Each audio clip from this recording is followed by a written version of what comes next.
Olá, pessoal, tudo bem? A gente vai falar sobre literatura africana em língua portuguesa de 5 países, né, lá da África. Vou começar, então, aqui a minha apresentação dos slides. Pessoal, a literatura africana de língua portuguesa só aparece agora quando a gente está falando de literatura contemporânea. Por quê? Porque a literatura africana de língua portuguesa, ela é contemporânea, né? Ela surgiu a partir das décadas de 1960 e 1970. Então, é uma coisa muito nova. E por ser uma coisa muito nova, eu, quando estava na escola, não estudei literatura africana de língua portuguesa, né? E, inclusive, eu, na faculdade de letras, também não tive nenhuma disciplina e não estudei nenhum autor de literatura africana de língua portuguesa. Então, vocês estão tendo esse privilégio, né? De conhecer, né? Essa oportunidade de conhecer a literatura dos países africanos, né? Que tem a língua portuguesa como língua oficial, como uma das línguas oficiais, né? E poder ter acesso a essas obras que são muito bacanas. Então, olha lá, quais são os países que falam língua portuguesa e que produzem literatura em língua portuguesa na África? Angola, Cabo Verde, Moçambique, Guiné-Bissau, São Tomé e Príncipe. São esses 5 países, todos foram colônia de Portugal. Literatura africana em língua portuguesa, características. É uma literatura tardia, né? Começou nas décadas de 1960 e 1970, é pós-colonial, surgiu depois que esses países conquistaram a sua independência de Portugal.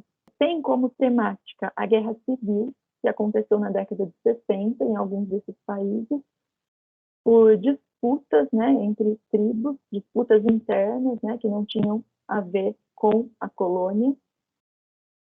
E tem também como temática, né, essa literatura tem também como temática a independência desses países, né, que aconteceu ali por volta da década de 70. Outras características da literatura africana de língua portuguesa. Esses países sofreram quase 5 séculos de colonização, muito mais do que o Brasil. Eles são explorados economicamente até hoje. A gente vai ver que isso tudo está presente na literatura desses países. Aconteceram e acontecem muitas tragédias e muitas injustiças. E a literatura tem esse poder de denúncia, né, sobre todas essas injustiças que acontecem com as pessoas desses países. Características culturais e históricas, então a gente vai ver presente na literatura características da cultura e da história desses 5 países. E a gente vai ver que a literatura, assim como a literatura brasileira também já teve, né, tem uma fase de criação de uma identidade nacional. Então, eles querem falar sobre as coisas que pertencem a eles, né, sobre a cultura deles, sobre a história deles, para criar na sua literatura uma identidade nacional, uma literatura própria desses países, uma literatura própria de Moçambique, uma literatura própria de Cabo Verde, uma literatura própria da Angola, uma literatura própria de Guiné-Bissau, uma literatura própria de São Tomé e Príncipe. Vou citar alguns autores para vocês, né? Pepe Tela, angolano, é um dos autores de maior destaque.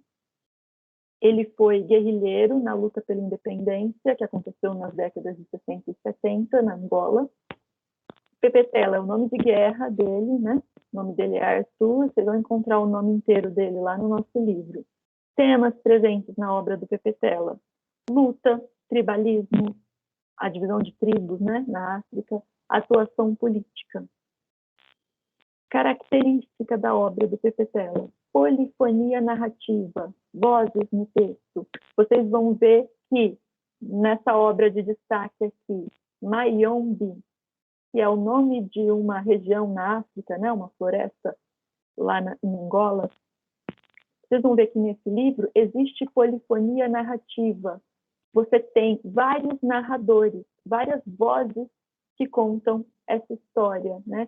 O narrador muda. Tem um narrador onisciente, narrando a história, de repente muda para um dos guerrilheiros contando a sua história em primeira pessoa, ou outro guerrilheiro contando alguma história em terceira pessoa. Então você tem essa existência de várias vozes narrando, com diferentes pontos de vista, com diferentes sensações e sentimentos, né? Com diferentes visões dessa luta pela independência, né? Então, esse livro, Mayombe, conta a história da luta pela independência, né? Dos guerrilheiros de Angola. Essa é a temática desse livro, Mayombe. Bom, pessoal, então a gente vai ver aqui um trechinho do Mayombe, que é a obra do Pepe Tela, que está na lista da FUVEST, né? Já faz aí uns anos. Vocês conseguem ler esse livro em PDF. Ele tem, como eu falei para vocês, essa mudança de narradores. Um grupo de guerrilheiros resolve se voltar contra os portugueses. E eles se sentem usados, né? A terra deles só é usada para dar lucro para a colônia, e eles nunca vão conseguir prosperar dessa forma. Então, um grupo de guerrilheiros resolve se voltar contra os portugueses. Mas eles, além de se voltarem contra os portugueses, eles precisam convencer a população de que eles estão fazendo alguma coisa que é boa para o país, que é boa para o povo, porque os portugueses estão sempre tentando colocar a população contra esses guerrilheiros, né? Então aqui a gente tem uma cena de ação, né, de um combate em que os guerrilheiros invadem aí um acampamento português e conseguem matar alguns inimigos, né? Os outros disparavam agora furiosamente, visando as árvores. Tinham ficado muitos vivos. Era impossível passar ao assalto. Sem medo, é o nome de um dos guerrilheiros, deu ordem de retirar. Era o mais difícil. As balas silvavam acima das cabeças, cortando os ramos ou cravando-se nos troncos das árvores. Milagre, que é o nome de outro guerrilheiro, expondo-se perigosamente, bazucou uma moita donde vários inimigos faziam fogo nutrido. A ação de Milagre fez parar o fogo inimigo e os guerrilheiros aproveitaram para recuar, rastejando até ficarem ao abrigo dos tiros adversários. Grande combatente esse Milagre, pensou sem medo enquanto rastejava. A 10 metros do sítio onde se encontravam, já puderam erguer-se um pouco e afastarem-se, pois tinham árvores interpostas. Os soldados colonialistas aumentaram o volume de fogo. Os guerrilheiros recuaram até o ponto de encontro. Então, vejam, a gente tem aqui a guerra entre os portugueses e os guerrilheiros angolanos, né? E de uma forma, então, com ritmo, né? Com ação, com muitas coisas acontecendo, a gente imagina tudo isso, né? Lendo, e de uma forma poética, né? A gente tem, por exemplo, fogo nutrido, as balas silvavam acima das cabeças, você tem os tiros contra as árvores, visando as árvores, né? Então, você tem uma forma aqui de dizer que é literária. E veja, você tem a história contada por um dos guerrilheiros, né? O autor é o Pepe Tela, que foi um guerrilheiro, e os personagens que estão contando essa história são guerrilheiros. Então, você tem a história sendo contada um pedaço pelo Sem Medo, um pedaço pelo Milagre, e eles vão contando o ponto de vista deles, inclusive com algumas diferenças. Então, é um romance aí de bastante ação. Bem interessante, indico para vocês. Próximo autor que eu vou destacar é o Mia Couto, que é de Moçambique. Características, então, do Mia Couto: misticismo folclórico, luta anticolonialista, recriação artística da oralidade, com influência do Guimarães Rosa, e a obra de destaque Terra Sonâmbula. Então, a gente vai ver aqui a guerra civil, tematizada, por exemplo, no romance Terra Sonâmbula, que aconteceu, a guerra civil que aconteceu em Moçambique. E a gente vai ter, assim como a gente viu no Guimarães Rosa, a gente vai ter neologismos aqui na obra do Mia Couto.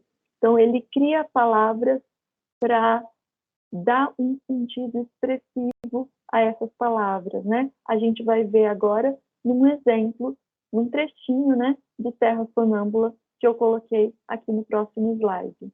Na verdade, são 3 trechinhos, né, que estão em momentos diferentes do livro. De imediato, centenas de pessoas se lançaram em todo tipo de embarcações, das pequenas às mais mínimas, para assaltarem o navio naufragado, a fim de se servirem das ditas chicalanidades. Então, veja, naufragado é naufragado de mau jeito, né? Chicalanidades também é um neologismo, né? Aqui do Mia Couto, que vai significar a coisas simples, banais, baratas, né? Então, vejam, as pessoas se lançavam em todo tipo de embarcação, ou seja, as pessoas queriam pegar alguma coisa para si, alguma coisa que pudesse alimentar, né? A gente vai ver fome aqui para baixo. Desde então, a situação só piorou, pois, consoante o secretário do administrador, a população não se comporta civilmente na presença da fome. Então, vejam, as pessoas estão com fome, as pessoas estão passando por uma situação de miséria. Então, elas se lançam nessa embarcação para pegar tudo que elas puderem que possa ser útil para alguma coisa, né? Então, muita gente insistia agora em voltar ao tal navio, pois lá sobrava comida que daria para salvar filhos, mães e uma africanidade de parentes. Então, africanidade também é uma palavra usada aqui com esse sentido de neologismo, porque ela está querendo dizer, na verdade, parentes africanos, né? Ela não tem... Ele pegou uma palavra que existe, mas usou num sentido estranho a esse sentido que existe, né? E aí ele deu um sentido expressivo. Aí é um outro trechinho. Hassani foi preso, sujado por 1000 bocas. Na prisão lhe bateram, chambocado nas costas, até que as pernas se exilaram daquele sofrimento que lhe era infligido. Perdeu o sentimento da cintura para baixo. Hassani passou as palmas das mãos pelas desempregadas coxas. Tinha sido apenas há dias que lhe abriram a porta da prisão. Ainda nem sabia bem se arrastar de mãos pelo chão. Por isso a sacudia, limpando as mãos que ele sempre aplicara nos documentos. Então, vejam, você tem aqui um prisioneiro sujado por 1000 bocas, ou seja, acusado, né, por muitas pessoas.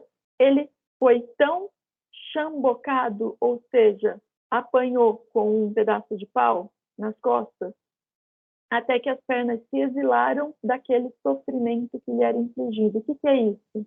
As pernas deixaram de sentir, né? Ele perdeu o movimento das pernas. Quando diz perdeu o sentimento da cintura para baixo, ele também está fazendo um neologismo, ó, porque sentimento aqui não está sendo usado no sentido de o que a gente sente, no sentido de, por exemplo, o amor é um sentimento, né? Não, ele perdeu o sentimento, significa ele deixou de sentir as pernas. Então, é essa a ideia. Mesma coisa de africanidade, né? As coxas ficaram desempregadas, né? Olha como que ele usa palavras de forma poética, né? De forma expressiva. É isso, esse livro é belíssimo, Terra Sonâmbula, é o livro mais famoso do Mia Couto, está na lista da FUVEST. Indico aí para quem quiser ler, também tem em PDF. Próxima autora de destaque, Paulina Chiziane, de Moçambique. A Paulina tem origem humilde, trata de temas femininos, sempre com lirismo e humor. Uma das temáticas, né, que a gente encontra na obra dela é a temática da poligamia, que é muito comum em Moçambique, né? É muito comum um homem ser casado com várias mulheres, em casas diferentes, em cidades diferentes, né? E essa obra de destaque, Niket, uma história de poligamia, é exatamente sobre essa temática, né? E é um trechinho desse livro que eu trouxe aqui para mostrar para vocês. Esse livro conta a história da Rani e do seu marido, e a Rani descobre que o marido dela além dela, tem mais 5 esposas em Moçambique, né, em outras cidades. E ela, ao longo do livro, procura essas mulheres, né? Procura essas outras famílias do marido. Essa é a temática principal. Trouxe aqui um trechinho para a gente ver como ela trata com lirismo, né? Como que ela trata com sutileza, com delicadeza as palavras, né? Rani, o que foi? O carro. Os seus braços movem-se como ondas mansas, prontas para abrandar o tumulto. Há emoção em cada gesto. Há um tom de piedade, leve e dissimulado em cada olhar, que faz crescer em mim o sobressalto. Carro? Sim, o vidro. Vidro? Sim, o vidro do carro. Ah, quem foi? O Betinho. Hã? Do alto do céu desliza um punhal invisível contra o meu peito. Ganho a mudez das pedras. Estou aterrada. Consigo apenas suspirar. Ah, Betinho, meu caçulinha, aquele carro é de homem rico. O que será de mim? Veja, aqui, mais ou menos no comecinho do livro, a gente está tendo a apresentação da personagem, né? Então a gente vê que a Rani é a narradora, né? Uma narradora em primeira pessoa, está narrando a sua própria história, e o filho dela quebrou o vidro de um carro granfino, né?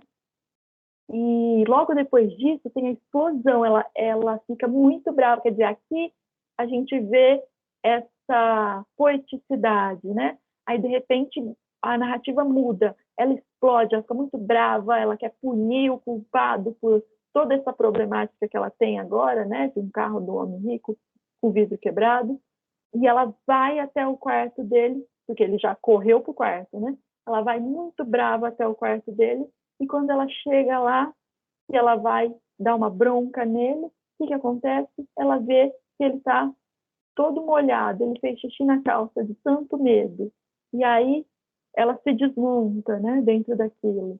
E ela tem esse dilema, né, na vida dela, de o marido nunca estar presente para ajudar nas situações, etc. Também é um livro muito legal, também tem em PDF, indico aí que vocês procurem e leiam. Outros autores, que eu não vou destacar trechinhos aqui, Odjak, de Angola, José Eduardo Agualusa, de Angola, Germana Almeida, de Cabo Verde, Manuel Lopes, de Cabo Verde. Outros autores, esses vocês vão encontrar poemas no nosso livro, né? Vocês vão ler os poemas lá do nosso livro. Conceição Lima, que é de São Tomé e Príncipe, Helder Proença, que é de Guiné-Bissau, Alda Lara, que é de Angola, Reinaldo Ferreira, que é nascido em Barcelona, na Espanha, mas produziu a sua obra em Moçambique, morou em Moçambique muitos anos, escreveu em língua portuguesa em Moçambique. Então, essas são as referências que eu usei para preparar essa aula. Bom, pessoal, é isso. Um beijo, estou à disposição para dúvidas. Tchau!